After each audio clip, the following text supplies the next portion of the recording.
श्रीमद् भागवत गीता रत्न महाकाव्य का प्रथम अध्याय का दूसरा श्लोक में संजय कहते हैं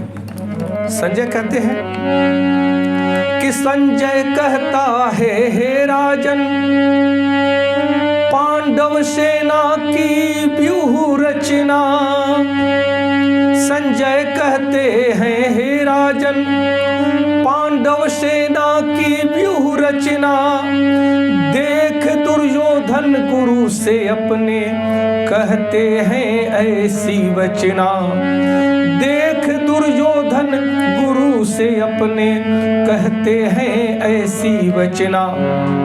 संजय कहते हैं कि हे राजन, पांडु पुत्रों द्वारा सेना की व्यूह रचना देख करके राजा दुर्योधन अपने गुरु के पास गए और उनसे ये शब्द कहे।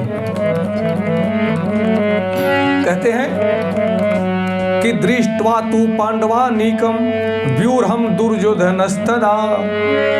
दृष्ट्वा तु पांडवानीकम व्यूहम तु दुर्योधनस्तदा। आचार्यम उपसंगमम राजा वचनम ब्रवीत। दुर्योधन से जब यह बात सुनता है धृतराष्ट्र कि अभी शुरुआत हो रहा है युद्ध का, परंतु यह बात समझना अति आवश्यक है कि धृतराष्ट्र जन्म से अंधा था। दुर्भाग्यवश वह आध्यात्मिक दृष्टि से भी अंधा था और उसको पता था कि मेरे पुत्र भी मेरे ही भांति अज्ञान और मूर्खता का सरताज बन करके घूम रहे हैं।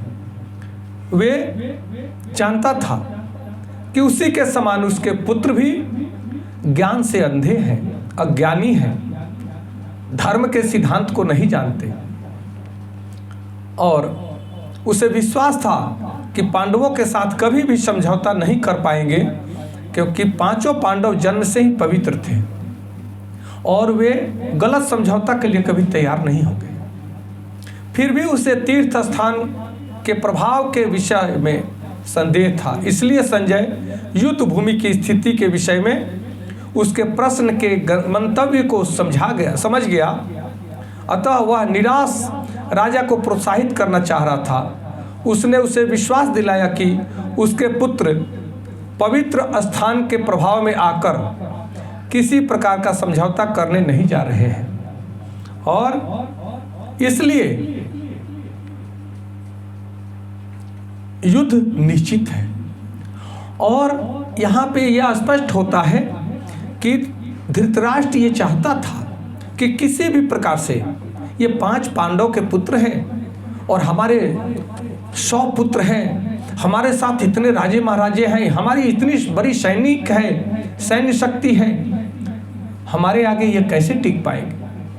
परंतु संशय भी था, क्योंकि भगवान श्री कृष्ण उधर थे, इसलिए वह भयभीत भी था, चिंतित था और ये कामना करता था कि उसके पुत्रों की विजय हो।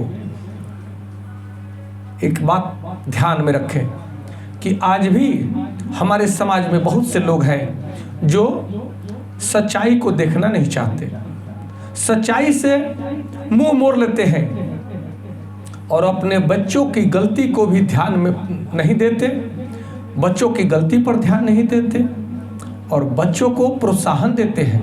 उस गलत प्रोत्साहन से उनके बच्चे बड़ी से बड़ी गलती करने को तत्पर हो जाते हैं और उसका परिणाम होता है कि आज भी जब बच्चे बड़े होते हैं तब वो इतने भयंकर गलती करते हैं कि वह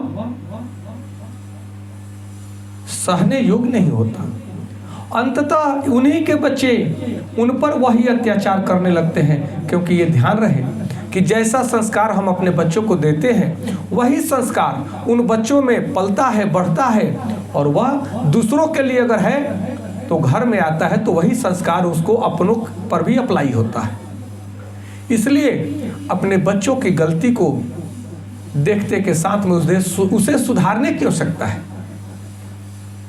और सुधार करके सबके कल्याण के लिए उसे जागृत प्रोत्साहित करने की आवश्यकता है। जो लोग अपने भाई से, अपने स्वजनों से, अपने मित्रों से बेईमानी करते हैं, शैतानी करते हैं। क्यों? अपने बच्चों को धनवान बनाने के लिए। जब आप अपने पुत्रों के लिए, बच्चों के लिए दूसरों से बेईमानी करके धन इकट्ठा करते हैं, ये बात ध्यान रखें कि वह धन जो आप दूसरों से हड़पते हैं, बेईमानी करते हैं या दूसरों को छल कपट से परास्त करने की कोशिश करते हैं, उसकी हाय आपको लगेगी। उसकी हाय से कोई बच नहीं सकता, क्योंकि कबीर साहब भी कहते हैं कि कबीरा हाय गरीब का हरि से सहा न जाए, मरे खाल के फूंक से लोहा भस्म हो जाए। कबीर साहब कहते हैं कि जब मरा हुआ खाल के फूंक से लोहा भस्म हो सकता है, तब जीते जी व्यक्ति के हाय से कौन बच सकता है? भगवान भी नहीं बचा सकते। और जिन बच्चों के लिए आप बेईमानी शैतानी करते हैं, अधर्म करते हैं, वही बच्चे आपके जीते जी आपके लंका में आग लगा देंगे। क्योंकि जब पाप का पैसा घर में आता है, तब केवल पैसा ही घर में नहीं आता है, अनेकों प्रकार की बीमारियां लेकर आता है, मानसिक रोग लेकर आता है। जिस कुविचार से आप दूसरों पर आघात करते हैं, वह आघात लेकर के आता है, और वही आप पर और आपके परिवार पर बरसता है। अगर आप श्रद्धा प्रेम से काम करते हैं, तो निश्चित रूप से आपके घर में सुख, समृद्धि, आनंद, प्रेम, श्रद्धा, उपकार, क्षमा, ये सब की वर्षा होगी। स्वास्थ्य, दीर्घायु, ये सब भगवान की कृपा से आपको मिलेगी। परंतु आप जब किसी से अत्याचार करके, व्यभिचार करके पैसे लाते हैं, तो वह पैसा अपने साथ बीमारियां लेकर आएगा, मानसिक रोग लेकर आएगा, अनिद्रा लेकर आएगा, अभूख लेकर के आएगा, क्रोध लेकर के आएगा, अहंकार लेकर के आएगा। ये सब आपके जीवन को नष्ट कर देंगे। इसलिए हर बार कहा गया है कि मेहनत की कमाई में बरकत होती है, पसीने की कमाई में बरकत होती है। आज हम पसीने और मेहनत पर नहीं जाते हैं। हम कैसे ज़्यादा से ज़्यादा पैसा कमा करके सुविधाओं को इकट्ठा कर लें, किस पर क्या गुजरता है इससे हमें कोई फर्क नहीं पड़ता। इसी का कारण है कि हम पर क्या गुजरता है किसी और को भी फर्क नहीं पड़ता, क्योंकि यह संसार इको फ्रेंडली है। जैसा हम भाव रखते हैं, वैसी ही भावनाएं लोग भी हमारे प्रति रखते हैं। अगर उदार भाव रखते हैं, तो उदारता के साथ में लोग हमसे मिलते हैं, और लोग भी हम पर उदारता बरसाते हैं। परंतु हम लोगों के प्रति ईर्ष्या, द्वेष, क्रोध, अहंकार अगर रखते हैं, तब लोग को भी ये एहसास होता है कि यह व्यक्ति दुष्ट प्रकृति का है, और लोग भी उस व्यक्ति के साथ वैसा ही आचरण करते हैं। इसलिए हम सब का परम कर्तव्य है कि श्रीमद् भागवत गीता के गुरु सिद्धांतों को समझना अति आवश्यक है।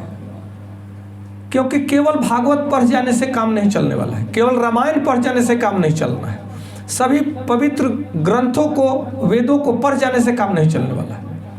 इन ग्रंथों में, इन पवित्र वेदों में, पवित्र भागवत में, पवित्र रामायण में अत्यंत अद्भुत और दिव्य शक्तियों से सुसज्जित जो सिद्धांत दिया गया है, उस सिद्धांत को समझने की आवश्यकता है।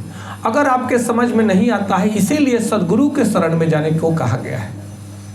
जो इस सिद्धांतों को जीता है, वही आपको उस सिद्धांतों के विषय में बता सकता है। इसलिए केवल रटने से नहीं होगा।